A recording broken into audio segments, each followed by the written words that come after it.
want you, we're gonna be in front of you. Okay, Plead the fifth.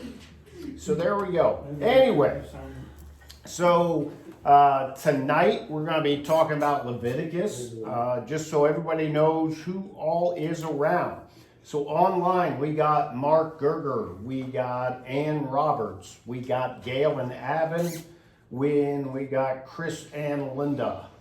And so that you all know who's here in person, we have Audrey, we have Jan Ledwick, we have Anna Crowley.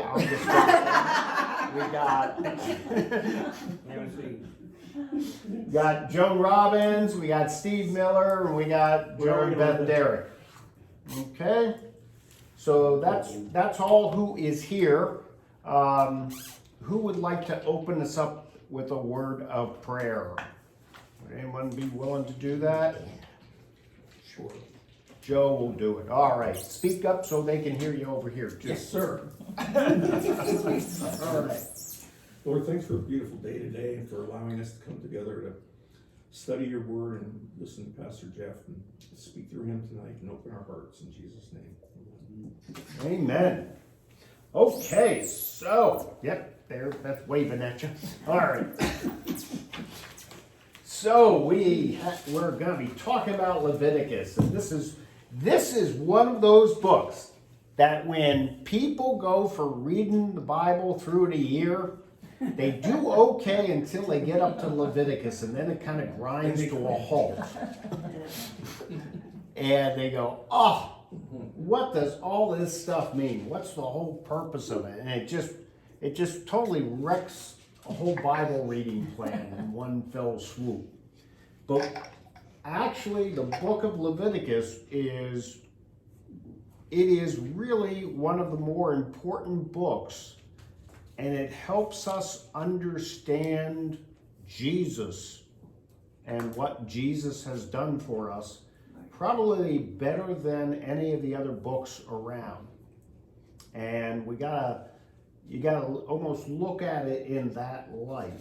The original Hebrew title for the book is The Lord Called. And that again that's right in the very first verse. But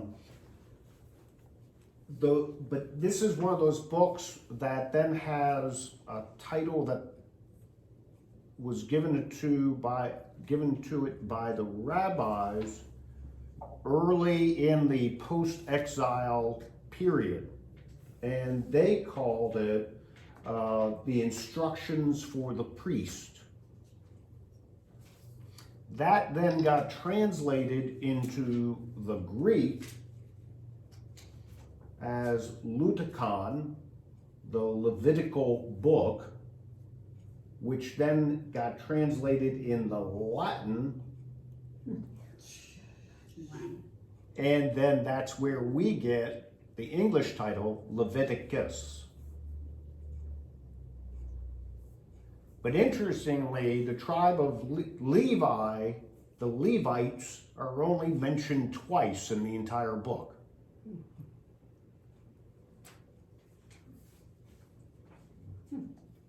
But the term Leviticus, the Levites, is referring more to the priests as a whole.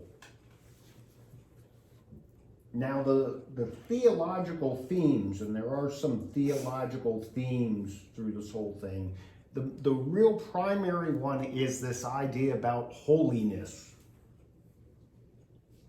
And holiness,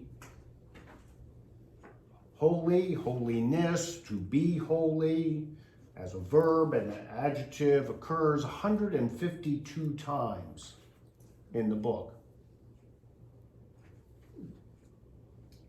And if you want kind of the main verse of all of Leviticus that sums it all up, it's in Leviticus 20:26. You are to be holy to me because I, the Lord, am holy, and I have set you apart from the nations to be my own. And that's really that's kind of the theme of the entire book. the other major theological theme that we get out of Leviticus is the theology of atonement. And the Hebrew word atonement, the root of that word means ransom, but then the root plus another little part of the word is the word for to cover. And so when you put the whole word together with its whole piece in Hebrew, it means a ransom to cover for. And you'll see, in Exodus, when they were talking about putting the pieces together, the cover for the ark was actually called the atonement. So the Ark of the Covenant had this atonement cover, and the mercy seat was the piece in the middle. So you had the two cherubim, their wings coming together, and this was the area of mercy in the middle. At one point, you would read later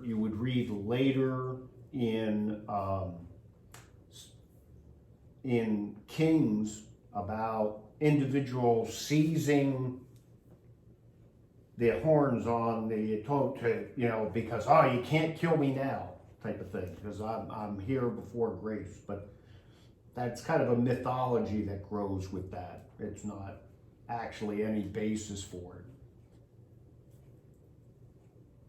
And the second greatest commandment, love your neighbor as yourself, is found here. In Deuteronomy, we have the love the Lord your God with all your heart, mind, and soul. In Leviticus, we have that love your neighbor as yourself command. Now, to try to give a little understanding to Leviticus so it doesn't seem like such a strange thing. First, the structure of the book. It has two main parts, the ritual and holy living. So those are your two big parts. You can kind of divide it in half. Within each of those two parts, there's a smidgen of a narrative. So most of the book is structured in a legal document style. But then you got these two smidgen of a narratives. And both of them ain't happy stories. In the one, Aaron's sons die for failing to follow the practices properly, and they're priests. And in the other, you have a blasphemer, just a laity person who fails to follow things properly, and so he ends up getting stoned to death. And what it does is it shows you that these rules are for everyone. The priests, all the way through the laity, every single person. But those are the only two narratives that are clustered in each one. So under ritual, there's this first thing talking about general procedures with the laws and all the sacrifices, and that's in the first 7 chapters. But then, kind of overlapping there, we talk about regulations, and then all of a sudden they kind of go back and they're looking. So they give, here's the general procedures for each of these sacrifices. But now here's specific things that the priests are supposed to be doing in each of these. So, and that's why it gets boring, because it's like you think, wow, we're going through this whole thing all over again. But the second time, they're dealing with more specific instructions to the priests themselves. And then we have the whole ordination of the priests that occur and regulations about cleanliness. This is falling under rituals because under this part on cleanliness, they're talking about that which the priests are supposed to be doing and making sure things are clean. And then we have this piece, and some, when they're talking about Leviticus, they divide this piece out by itself. And this is actually, to the Jews, this is the most important part of Leviticus, the Day of Atonement, chapter 16. And I've said this previously, but just so you, in ancient Hebrew structure, the climax or most important part of a book is in the middle. We always put it at the end in English structure. You know, you build, you have the climax, and then you have a little epilogue afterwards. In Hebrew structure, they build up, and there's your climax in the middle, and then they come down the other side. And so they see the Day of Atonement as being the most important piece in the book of Leviticus. And you have a whole chapter that just talks about that day. And then we go to part 2, talking about holy living and dealing with all the different ways, the way we're supposed to worship, ethical and moral concerns, and different annual festivals, things like that, that they're supposed to keep and do. We got the little narrative in there about the death of the blasphemer. See, here's someone that didn't do these things that they're supposed to do, just like we did with the priest. And this is what happens. And then the whole talk about the sabbatical year and the year of Jubilee. And then at the end, there's blessings and curses. How if you carry all this out and you do all this, you'll be blessed. But if you don't, here's what's going to happen to you. So that's the structure of the book as a whole. This whole idea of sacrifice and the sacrificial system seems so odd to us. And Audrey and I, when we were going through it again this year, we, shaking our head, because I got to admit, I read through it and it just seems so odd and so foreign to us, this whole thing and why they're doing it. So let me try to shed maybe a little bit of light on that. First off, the word sacrifice. It's in English, this is a word that we in English have a certain idea of what it means, and it's not what it means in Hebrew in the Bible.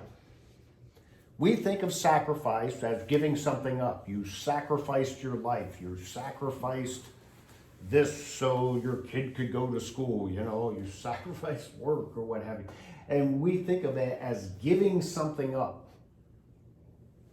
But in actuality, in Hebrew, the word means to bring near and to make holy.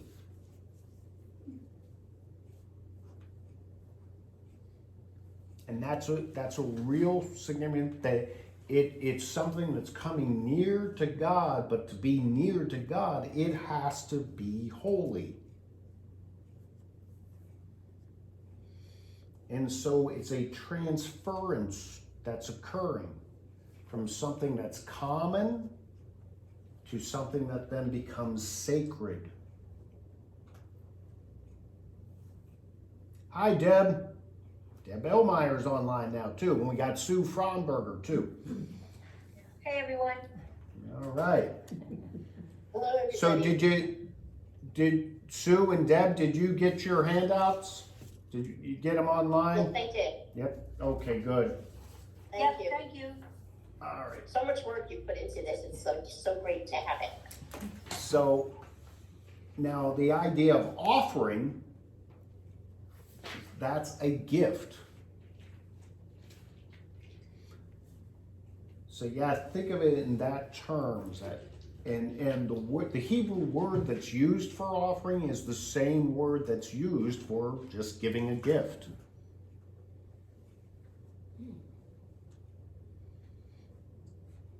And one of the things that you see within this system is that you have to do a sacrifice for an offering, because you're going to take it from being an ordinary gift and make it into a holy gift.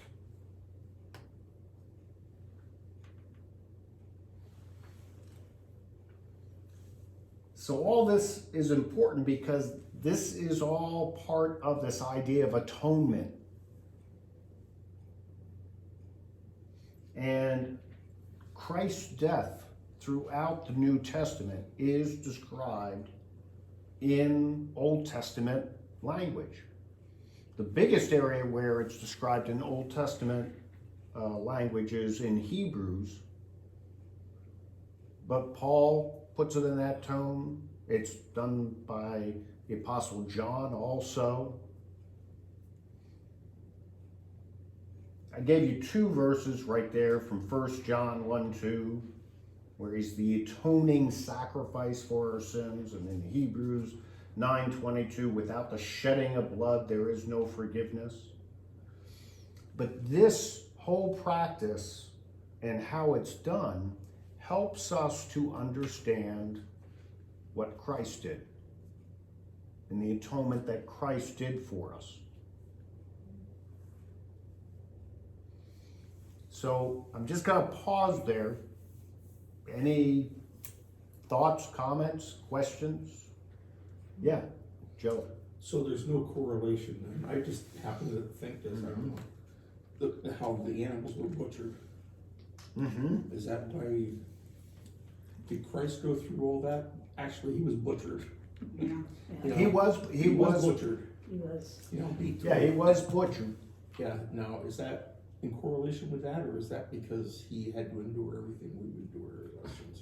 It The is. beatings, the cursing. Some people do see a relation, like the animal's bones aren't broken, that type of thing. Others say that's a little bit too stretched. You got to see it in the whole symbolism of the atonement and understand it in that sense versus in each of the pieces. Well, I mean, Yeah. he was the fulfillment of, or Hmm? he was the fulfillment of the perfect sacrifice. So that's why, Correct. that's what made me just think, are they talking about the same thing here? Well, and that's why what Christ did makes all of this obsolete. Yeah, right.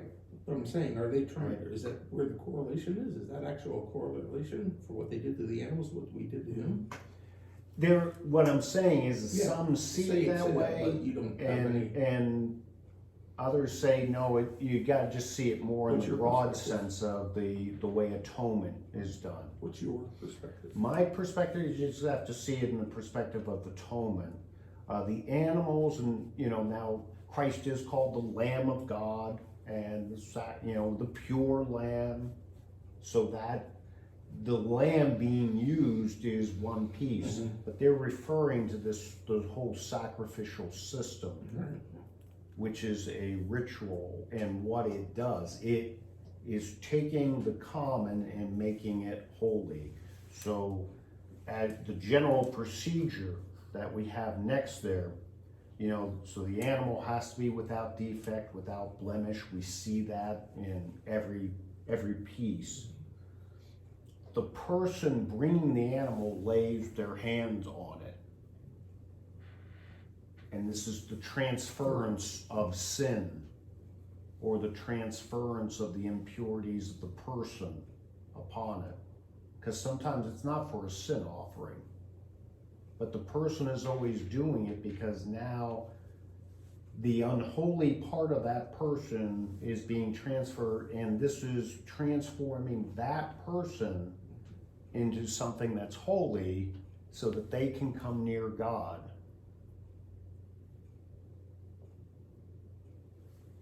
And participate in it. And then when the animal is slaughtered near the altar, they're slaughtered by it, so they had all those tables for the slaughtering of the animals, but then it's brought to the altar. So it's not slaughtered at the altar, it's slaughtered near it.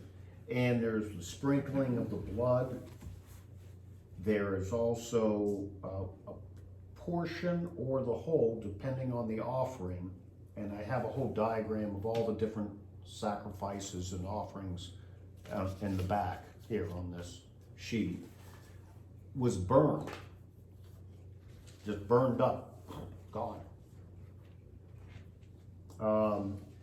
And the portion, if it was one where a portion's not burnt, that was given to the priest then. And all of the, the idea is this atonement, that this animal is atoning for that person in order to turn the common person into something that is holy and sacred and able to come before. And that's what Christ does before us. We can come before God because of Christ. And it's significantly different than the other. Oh, I'm sorry, Anna? Yeah. 2 questions. Yeah. One, it talks about, when I was reading about the fat offering, that was good for the Lord. Right. That the Lord saw that as good. Mhm. Now, what turned it around that we in society see the fat as no good? That's just it's culturally changed, but Okay, because it was a valued possession and fat was valued, oh, okay, so it goes back with that, okay. right? They use it for a lot of things. Okay. It's still valued in the Mideast today. Believe it or not, the fat of the part is sometimes, the fat of an animal in butchering and stuff is considered a delicacy.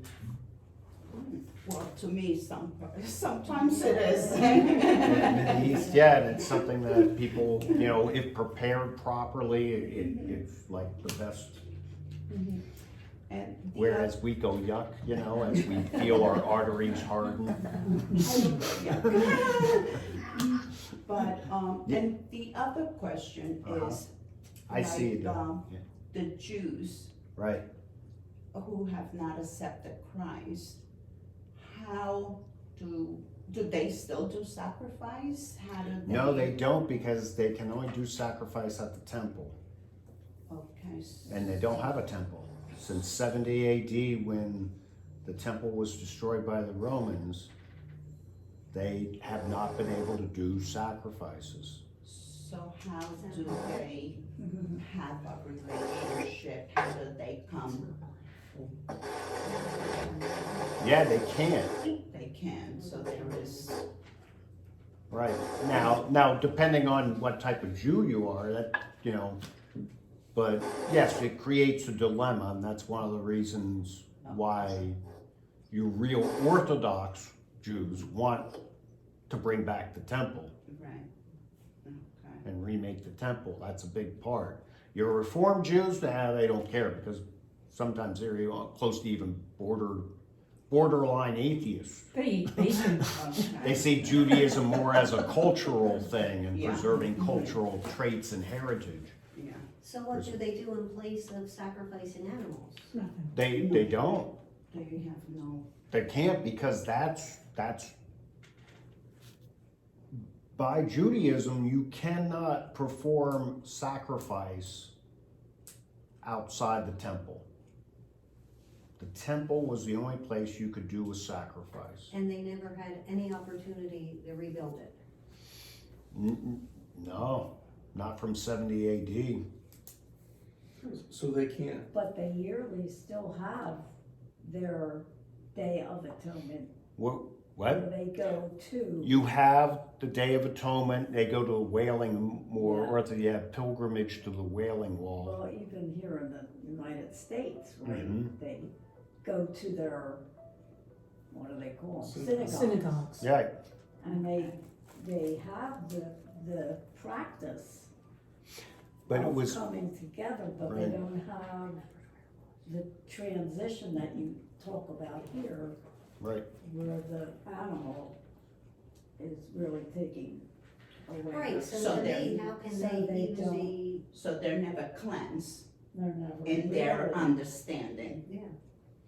They're- Right. It'd be like us never doing communion. But what they've done is over time, It's just, there's big differences now in how they view forgiveness and how theologically how forgiveness is viewed and but this whole practice, there are Orthodox Jews that want to bring it back, that want to do it, and it's a real important piece to them to rebuild the temple. The temple, though, is a mosque now. There's a big mosque on it. Dome On the of the side. Rock, right? Yeah. Dome of the Rock. Right. Actually, I think the original temple though was like, I've been reading some stuff about this. The actual temple was like 300 feet down from that, south of that. So the Dome of the Rock really isn't on the temple site. That's where a fort was, they're saying. Fort, whatever it is. There's a lot of Iffy things there, yeah. So they're, now, when they rebuild the temple in the end times, are they gonna go back to this kind of sacrifice, you think? They will? Or will the Antichrist say no? That's what they're It's looking for supposed to be in the end times. wild. It depending on how you interpret the end times. Yeah, I agree. Well, with this. yeah. So now you're getting a whole, Yeah, you're getting a whole okay. different But they thing will- that I they don't will want to get probably- into. They wanna, when they rebuild Yeah. it, they'll probably look forward. We'll get into that when we're talking about Okay, Revelation. okay. All right. But Deb, you had a Next question? Deb Elmeyer, I believe, had a question or a comment. Deb? sorry. I lost her picture and everything. Up there she is. Okay. It's silly. It was about fat. I'm just gonna skip it. Let's move on. Oh. It's about fat. Oh, okay. Looks entirely, anybody else got any comments or something? Okay, looking around. Okay, all right. So, the way the Jews and the way the sacrifices are laid out in Leviticus are radically different than the way sacrifices were done to the pagan gods and goddesses of the time. And I made a little table to try to point that at, show you that. So all the other religions of the time, a sacrifice was done in order to, it wasn't a sacrifice, they were offerings made in order to provide literally food for a deity. And in some practices, I mean, it literally is. They think they're feeding this god or goddess. Is that why sometimes, like in the nail salons, they have this image and they have like fruit around it? Where? The nail salon is the only place. You know where you get your pedicure done? Nail salon. I'm sorry, I haven't been to a nail salon. I have a slight idea why they're doing what you're talking about. I've seen Like it, a- I've But- seen it, they have like a Buddha or some kind of caricature and Yeah. it's got Yeah. stuff around it, yeah, Right, like fruit or food and plants, fruit. yeah, that's why. Yeah. But I don't think they think they're literally feeding Buddha, because Buddhism is a philosophy. It's actually not really a religion, it's a philosophy. So they don't think Buddha is a god or still alive, or anything like that. So I'm sure there's some other symbolism or symbolic reason for that particular thing. But the other this I'm talking about at the time when this is being written, okay? And really all through the Old Testament times, the other religions also, they did these practices to basically assimilate. So when they would offer, as they did with Malach, literally an infant child in the fire, what they're doing is offering that life force. And they believed the god would actually take on the life force of that individual. And then other times, it was done in order to get something from the God. If we give them this, they'll give us rain, or they'll bless us somehow, or they'll take away this illness or this plague, or do whatever. So it was to try to manipulate the god or goddess to do something for them. And that was the whole reason for it. Whereas with the Israelites, the whole idea was to make yourself holy before God. So it was a relational act. It was an act of relationship.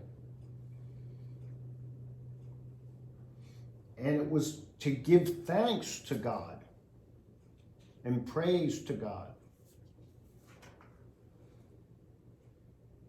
And the giving of thanks was done even when things weren't going right.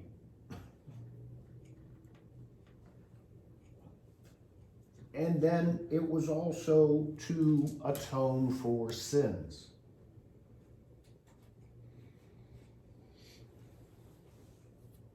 So the act of making yourself holy was done, you got it. The real significant thing is, see, the Israelites, and theologically what's laid out right from the beginning in this whole system is this understanding that we are always with sin. And that's very, very different than any of the other religions. And it's different than how the Israelites will distort what they're doing, and the prophets have to keep on beating them up to make them understand they're distorting it. Because the other religions and how the Israelites distort it is, okay, I'm good, and then I sin. And then I gotta clean that up again. And then I go sin, and I gotta clean that up again. And then I go sin, and I gotta clean that up again. But that in-between time before I sin again, I'm all clean and I'm good. That's not what's being said here. What's being said is we our very being, who we are, the essence of it, we are unholy. And so therefore, we have to become holy in order to do it. And what then happens is you atone for the sins as you're going along, and that's a type of offering. But if you notice the acts and the things of doing, the laying on the hands, in order to transfer the common to the holy, occurs even in those rituals that aren't sin offerings. It's occurring in the fellowship ones. It's occurring in the Thanksgiving ones. It's occurring all the time because it's separate from this thing of sin. You always have to make yourself holy to be before God, because God is holy. And then you got all these other things you're doing for. Does that make sense? Sometimes, I don't know, and greeted with silence. But I just, the act of doing a sin, intentionally or unintentionally, is separate from the thing of being unholy. We are unholy as is just because of the sin we brought in the world, but that changed us. If you want to have a big philosophical word, metaphysically, it changed us. Our very essence of our being is changed. And so the part of laying on the hands and everything, and that transference and the making of you holy, is to, for that short period, change your being so that you are holy, to now present whatever needs to be presented before God and to be in God's presence. So for that short period, you were holy. As you're going through this act, yeah. So just like we go before God through Christ, so because of Christ, we're holy as we present ourselves to God. But Right. not because we are holy, but because of Christ. In this case, because of the laying of your hand on the animal, you were holy for that moment. For that moment, yeah. Okay. For that act and what you were doing in order to participate in this worship and be there before God. I think I translated it. Yeah. So then you got the priest and you got the high priest. And the high priest is the mediator between God and the nation and all the people. And it's only the high priest, at the very beginning, the way it's set up, it's only the high priest that can go into the most holy place. You should notice in Leviticus, it's not called the Holy of Holies. It's called the most holy place. Later in the temple, they'll start calling Holy of Holies. Then how come Zacharias was in the Holy of Holies? That's what I'm saying. When they got a Afterwards. temple, then they do. This is the Oh, okay. tabernacle. This is the tabernacle. But Okay. they still have the most holy place. And the most holy place is the same as that you would think of in the temple, the Holy of Holies. So only the high priest can do that. The high priest only does it once a year. He does it on the Day of Atonement. That's it. And that's why, because the high priest is in this higher state of thing and is constantly being in the presence of God, he has all these additional requirements to keep him holy. He even has special dress. They don't have time to be sinful with all the things they've got to do. Well, you I look think, at it as like, holy cow, when do they have time to do anything else? but and the special dress, all the different. I had all the different outfit, the whole outfit on the last handout. But it's all representing the nation of Israel or parts of the nation of Israel, except for the nice little Urim and Thummim that's on the breastplate, which does it's actually a decision-making breastplate. And it's decision-making to discern the will of God. And now you have this odd, does anyone know what the Urim and Thummim are? Didn't they wear them on the ends of their gowns or something? With the Urim and Thummim, Urim? yeah, what are they? They're on a cord, but they're attached actually to the breastplate, but they hang down. The rope? Yeah, like a little sash type cord thing. But what were they? Knots on the Does it- rope. Does anyone know what they are? Oh, look at that They're cat. rabbits. Oh, Linda has her cat there. Oh. Ah, Everyone say, oh, here, I'll turn it around so others can see Linda's cat. Missy has come to visit. Okay, yeah, all right. So anyway, what's the Urim and Thummim? A disease. It's dice. It's like dice. no. Is that what Old it is? Testament. Like dice? It's like dice. And they would, when they needed to really discern the will of God and they were totally clueless, they roll the dice. They actually had dots on little square They didn't tubes. have dots, they actually had Hebrew symbols on them.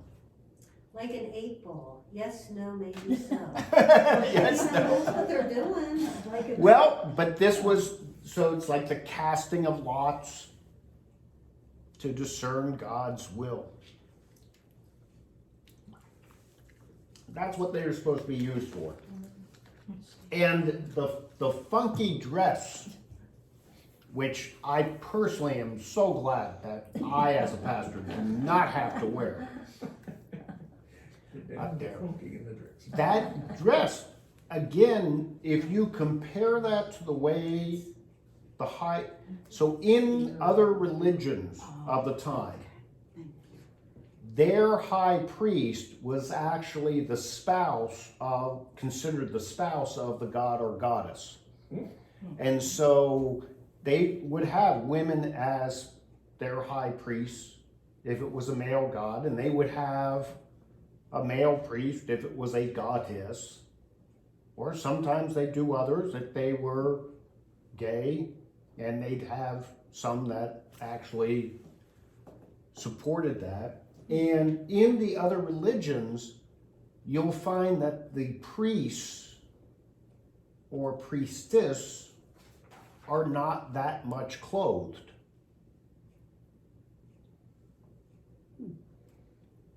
In fact, it's kind of a thing. They're not naked, but they're dressed very skimpily to come before their, God in like a total pure state. And so that's one reason why in Leviticus, to really set them apart and show, they talk about covering your privates so you're not exposing yourself when you're going up the steps and things like that. And the reason is that really does stand out from all the other religions and how their priests dressed. And then you had two other priests. So you had the high priest, and then from the high priest you had two others that were kind of like associate priests. They didn't call them that, but they're still high up, but they ain't the high priest. And that's the two sons of Aaron. But that tradition is going to carry on. That's always just two. And those two they have multiple duties that are laid out. They supervise the Levites. The Levites are broken up into two main groups. Those who care for the tabernacle and transport it, and those that help in the performance of the rituals. The ones actually sacrificing the animals and things like that. And so these two priests, they're supposed to be supervising all of that work and making sure it's going on. They're also the ones that will determine if someone is cleansed or if a structure is cleansed. So they're the ones that actually have to go to a structure and make that determination. They're the ones that a person has to come before to determine whether they got an illness that has to kick them out or have them be cleansed, or whether they are. They are also the beginning of the teachers of the law. And it's their responsibility to teach the other Levites the law and to help people understand it. They also serve as judges in matters of breaking the religious ordinances. And they were to escort the ark as it was being carried. We'll see this much later on in Samuel when Eli's two sons are escorting the ark, and then they die in battle. When the ark gets taken. And Eli has a conniption and falls back in his chair. And has a nice portion in the verse about Eli being a very fat man. And when he fell down, he died. Is that true? He was old, fat, blind guy who falls off his chair and dies. I remember that story. They must have forgot that one in Sunday school. When he learns about his two sons dying in battle and the ark being stolen, just too much for him to take. Missed that one. Must have been that day. Anyway, so that's those priests. Then you got the Levites, and they're broken down by their clans. and tribes are broken into clans. And so you got the Gershonites, the Meronites, the Kohites, the termites. No, you don't. You got all these ites all the time, but their ites are really clans. And so when you hear about the Canaanites and these other ites, what they're talking about actually are clans.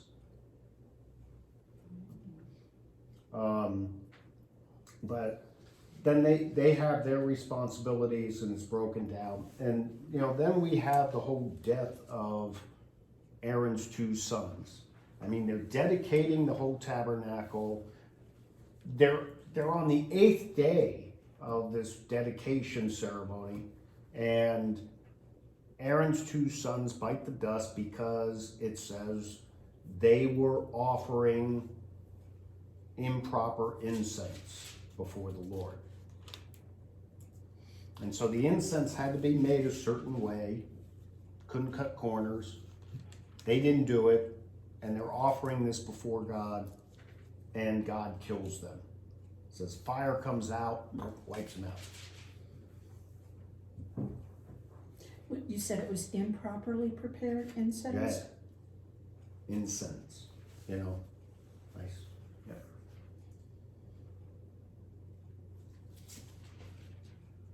And so, yeah, it seems kind of rough.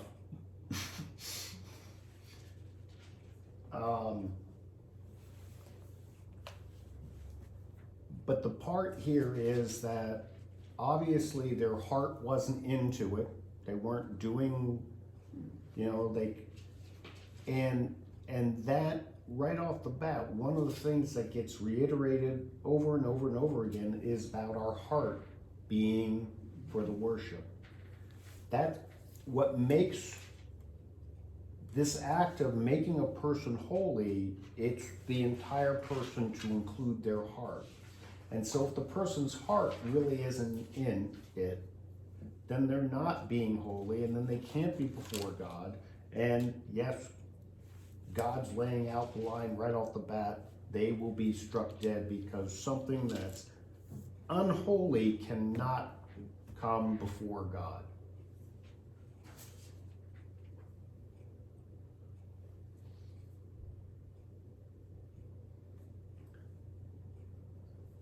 Then go into this whole thing of clean and unclean, and this seems so odd to us because we get really what we consider very bizarre things. So like myself, because I can't hear, I would not be able to come into the temple. I would be unclean. Forever. Forever, yeah, the rest of my life. Seems kind of harsh. Well, that's what I'm saying. So many of these things, a person with a clubbed foot or any kind, think of all the, any children think of children that we have where, you're having to wear glasses. Like I have to wear glasses. Joan, I'm sorry, you're unclean. Jan, you're unclean. You have any type of defect made you unclean. And that becomes the standard. You couldn't, a Levite who was that way, would have to be outside. They couldn't perform their duties as priests. And we have this whole thing going, and then we get this thing with food, and this odd thing about split hoof and chew the cud. And then if you're not, that's okay, that's clean, but if they don't have one of those, or they don't have both of them, then they are unclean. And like scratching our heads going, why? And people have been trying to figure this out for a very, very long time. And there's been, the earliest was Clement of Alexandria, was the first one to write on it, trying to figure out why this distinction of these two things. Believe it or not, rabbis have tried to figure out, and there's even Jewish writings trying to figure out why this one, not that one, and stuff like that. The best answer that I've seen, and the one that come up, because it stays consistent with also the health things about a person having any kind of defect, is the sense of a wholeness. So this, the split hoof, chew the cud, that was considered whole and normal. Anything with less of that was not. The insects and stuff, any insect that didn't have the same trait as insects, such as one that walked on all fours and flew and stuff, that was considered unclean because they're cutting across two different areas. But those that are all in the normal area, then they're okay. Same thing with fish. The fish that aren't really fish, they're more like other things, like lobsters, shrimp, whales, because they're mammals, Because they were really. scavengers. You can't, but the ones with scales you can because of that. So there's this sense culturally that this is normal and this is abnormal, and anything that falls in the abnormal area out of the norm for normal characteristics for this group, that would be abnormal. Those are the things that were made unclean. Because if you say, well, it's because of health, some people have talked about health, but the problem was that even some of the things that are clean can be unhealthy if not properly prepared. And the things that are unclean could still be very healthy for you as long as they're properly prepared. So that kind of begins to fall apart. And then if it was a thing of health, why would then later in the New Testament we be told that all things are clean now? The whole concept was to be before God and holy, you had to be without blemish, you had to be perfect, this clean, and this concept of cleanliness as being whole.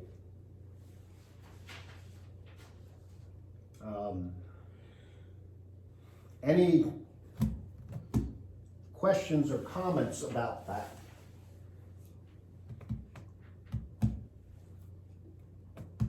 Joan, you look like you're thinking about something. I see smoke coming out. Well, even just reading what they did for mildew, Yeah. they take two birds into the house, and one bird gets killed in the house, and the other bird gets a little red yarn to go fly away with. It Yeah. doesn't make, it had to have made sense then. Well, now you're getting to something with the Day of Atonement even. Because you got a similar thing that happens with the Day of Atonement. Okay? No, you're talking about the two birds and the one flies away and one stays. Yeah, And yeah, there is actually a reason for that. like when the scapegoat, one goat's, Yep. and okay, but still, it's for mildew. I mean, No Clorox. and yeah, I don't, yes, it does. Yeah, seem but you very see, odd. yeah, the mildew and that stuff in your house is the sense that now it's not clean. Yeah. Yeah. It's not pure, so it's out of, and gee golly whiz, if any church should understand stuff like this, it should be readers. I mean, this church has created its own bureaucracy in such a way, where they have their forms for everything and everything in its place. And, this church should really understand this. I mean, this is the most OCD church I've ever seen. Thank you. We work hard at that, And now it's all recorded. You got me on the recording set, But goodness gracious, I know. I've never seen a church this organized. I have nothing to do with that. I just joined.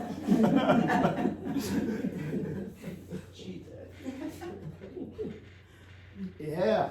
Anyway, so Now, the Day of Atonement, we come to that. And the Day of Atonement, it's the most important day of the year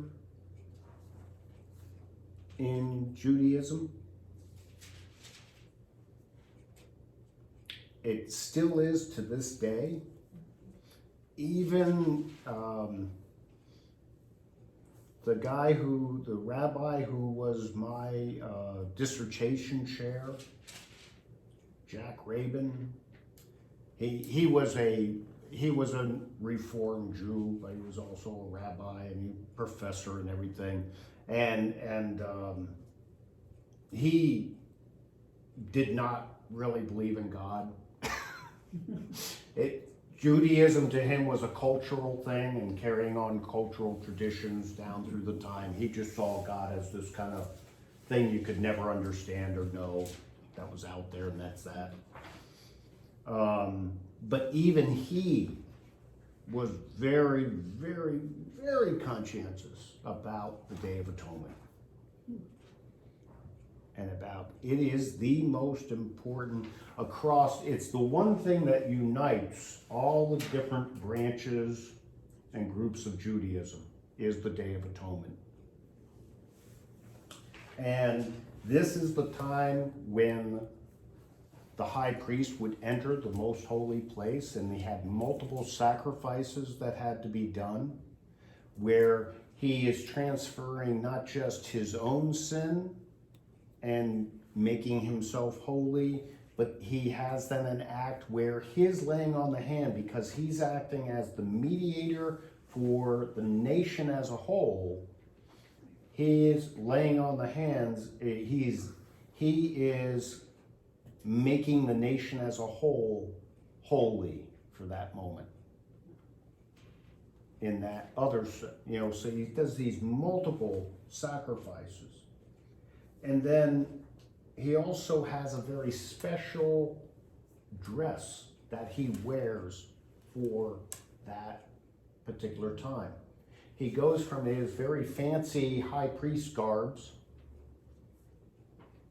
to he then wears very plain, common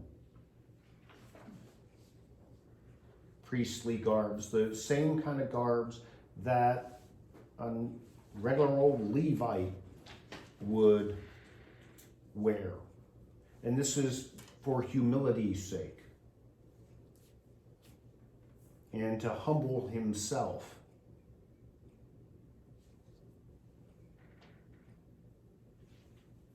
And then we have this whole thing about the scapegoat. So you got the two goats, the one bites the dust, the other one gets let go and driven out of the community, never to return. And that's showing the whole idea of forgiving and forgetting.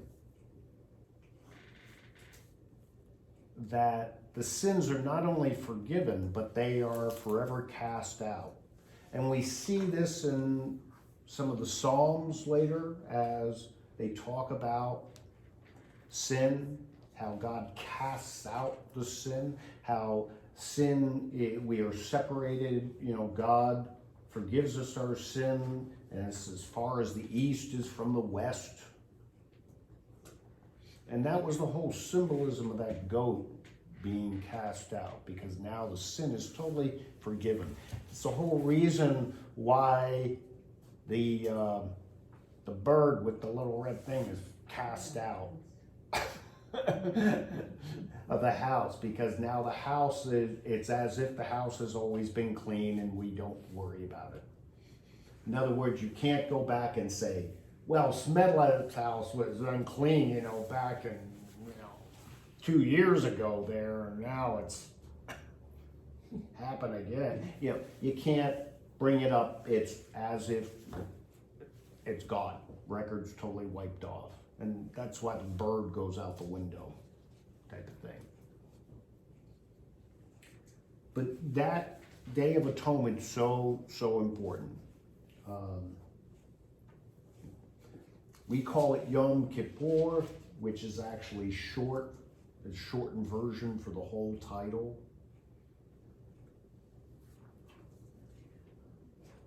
And the whole title, though, is It's the Day of Atonement and making holy.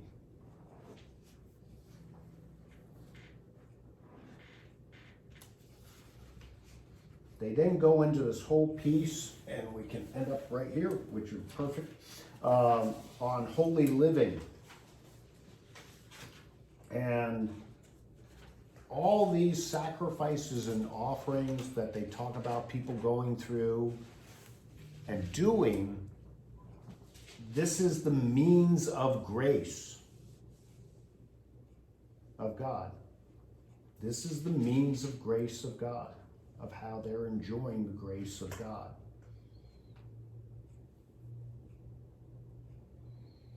Everything is done through the priest. Everything goes through this, but you then are able to receive the grace of God.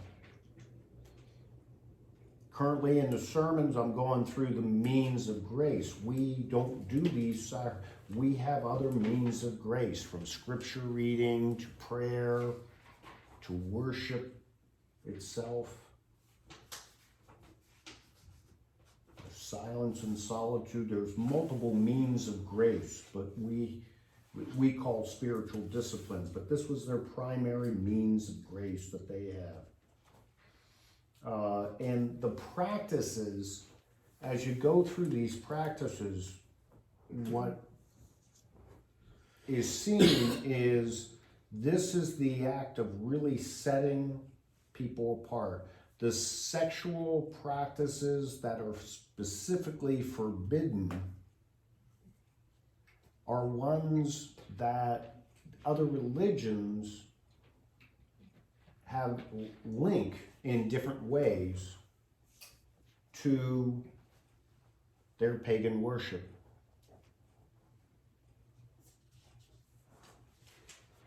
So marrying within your family. Well, Abraham married within his family. He married his half-sister. But he was okay. But here now it's forbidden. Well, the reason it's forbidden, the reason is because that marrying within the family was actually part of pagan worship among the Hittites and the Canaanites, where they just had all sorts of family intermarried. We know it now as having a lot of medical problems and issues doing that.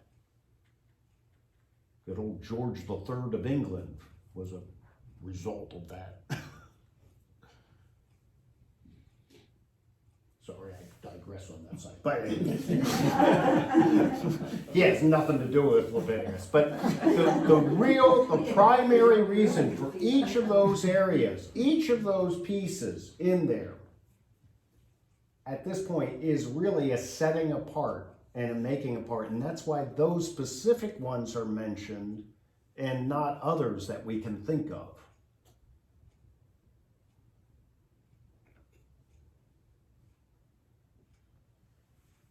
Because they all directly relate to specific pagan practice within their worship. Now I gave you nice charts. I got these charts. I gave you the source for the chart there. It's Bible.org series, and they had these beautiful charts that show you all the different offerings, the theological significance of it, what was the sacrifice within it, the disposition then of the offering, and what the worshiper had to do and what the priest had to do, and it lays it all out in each of those, which is really nice. And then at the very end, the last page, you have all the different feasts and celebrations, from the Passover to the unleavened bread, first fruits, the weeks, which we call Pentecost, the trumpets, the Day of Atonement, and the tabernacles. So all those different celebrations and what was going on, the theological significance of each of them, and how long they last, too. Okay? So there you go. There's Leviticus. Hopefully now it makes a little more sense. I don't know. Any questions, comments, thoughts? The year of Jubilee, can you explain? Oh, the year of Jubilee. Well, yeah, this is an important thing because every 50 years. So this act, this year of Jubilee, which is 7 times 7 plus 1. So every 50 years, they're supposed to, if like, you have your original land that goes to the family. Now let's say, when they first come into the promised land, their original divisions. So like the Derricks had some there, Millers had some, the Robins had some, the Crowleys had some, and thing. But then like maybe you sell a chunk of your land to Joan. Well, in the year of Jubilee now, it comes back to your family every 50 years.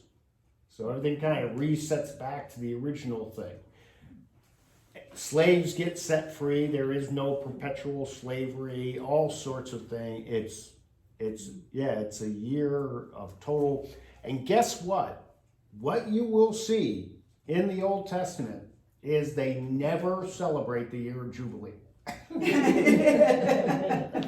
It never happens. But that's actually one of the sins that the Israelites commit. By understanding Leviticus, you see how far wrong they go once they're in the promised land. And once they actually set up their nation and starts doing things. You see it right off the bat in Judges. How far off the mark they are.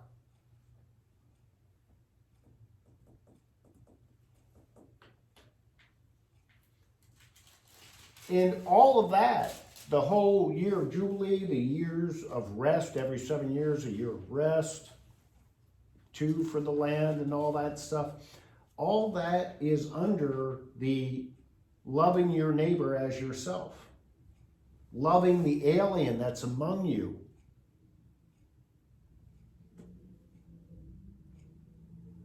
Loving the poor and helping the poor.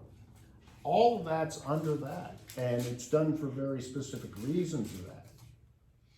And it's one of the first things that end getting violated, which kind of shows them their selfishness and their lack of love for each other.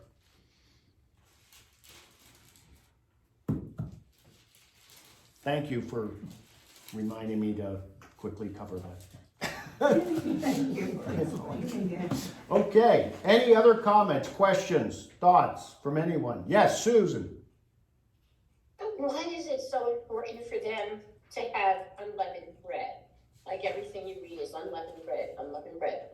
It's cooked without yeast. Why is that important? Yeah, well, what happened during the Passover? Do you remember, Susan, during the Passover?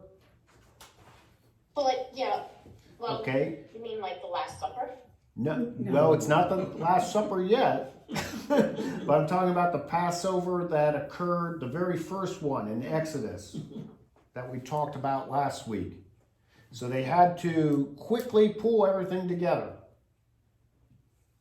They slaughtered it, they had to eat everything but not leave anything to the morning.